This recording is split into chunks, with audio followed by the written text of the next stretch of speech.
easy question to go back to that quote earlier this week about it's going to be awesome for 2 minutes to win the Open. Obviously, your name appears now alongside some of the great names of this sport. Is it going to be longer than 2 minutes? Yeah, I mean, I think we live now in a day and age of where, clickbait is kind of what people look for, and you can shorten a 5-minute clip into, 3 words. I think really underestimates what I was trying to communicate. Maybe I didn't do as effective of a job of what I would have hoped to in communicating that, but, at the end of the day, I have a tremendous amount of gratitude towards moments like these. I've literally worked my entire life to become somewhat good at this game, to be able to play this game for a living, and it's one of the great joys of my life being able to compete out here, and to be able to win the Open Championship here at Portrush is a feeling that's really hard to describe. I'm very fortunate to be able to come out here and live out my dreams. I grew up a kid in Texas that wanted to play professional golf. I grew up wearing pants to the golf course because that's what I wanted to do. I saw professional golfers like Justin Leonard, Harrison Frazier, those types of guys on TV wearing pants, and I was like, I want to be like those guys. So I used to wear pants to grow up to play golf. And it'd be 100 degrees out. I'd be way too hot. People would make fun of me. But that's what I wanted to do. I wanted to be a professional golfer, so I wore pants. And, I don't know why I'm so lucky that I get to live out my dreams, but it's something that I'm very grateful for. And so if somebody's going to listen to the comments I had this week, I would encourage them to listen to all of it. And hopefully I did a good job of communicating that, yeah, this is amazing to win the Open Championship, but at the end of the day, having success in life, whether it be in golf or work or whatever it is, that's not what fulfills the deepest desires of your heart. Am I grateful for it? Do I enjoy it? Oh my gosh, yeah, this is a cool feeling. I can't wait to get home and celebrate this championship, with the people that have kind of helped me along the way. But at the end of the day, it doesn't fulfill the deepest desires of my heart. And but it's just tough to describe when you haven't lived it.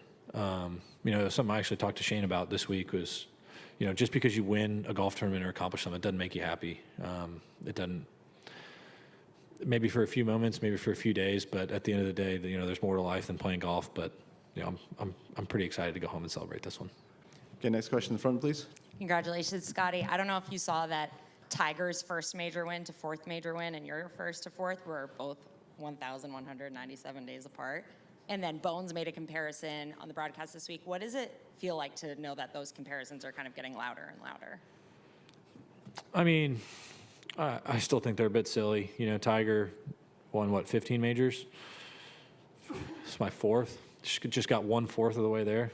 So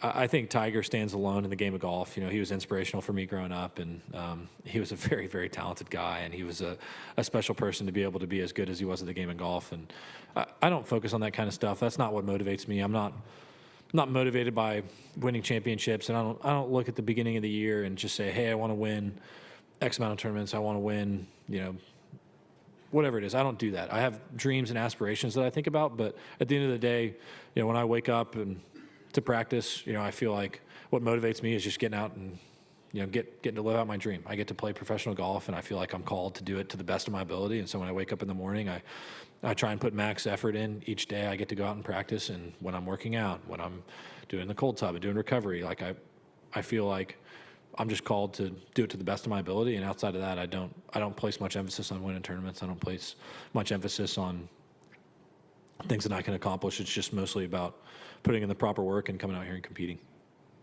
Okay, Swami in the middle, and then Scottie, somewhat similar question.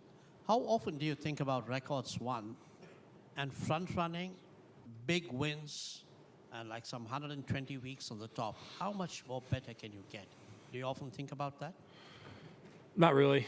I think I've always done my best when I'm able to live in the present. And, for instance, like looking back on this week, if I just showed up in Memphis thinking that I'm the best and I don't need to practice to be good at golf and just walk in, resting on my accomplishments, I'm probably not going to have a good week. And if I come in, feeling down on myself or thinking about my poor starts this year, then I'm probably not going to be in a good spot as well. So for me, I always rely on the effort that I put in, and when I step on the first tee, I remind myself that I'm prepared, and I just go out and try and compete. That's all I'm focused on. I don't focus on winning the tournament. I don't focus on things that I can accomplish in the game of golf. I just try to get the most out of myself each day and compete as hard as I can when I'm inside the ropes. Okay, next question, right hand side there. Yep. Scottie, looking at you from the outside, it seems like one of the big priorities of your life is to maintain some kind of semblance of a normal family life, private life, in the face of a very abnormal life where you're very famous and wealthy and everything. We see a lot of people, not just in sports, but music or any other aspect of life, when fame is thrust on them, not know how to do that, or not even know that they have to do that that's something to look out for. So my question to you would be, how did you know that this is, if you agree with the premise, that it's important for you, how did you know it was something you had to do? How were you seemingly prepared for that when you became famous? No, I think that's a pretty good description. I would say my greatest priorities are my faith and my family. Those come first for me. Golf is third in that, in that order. And I've said it for a long time. Golf is not how I identify myself. I don't identify myself by winning tournaments, chasing trophies,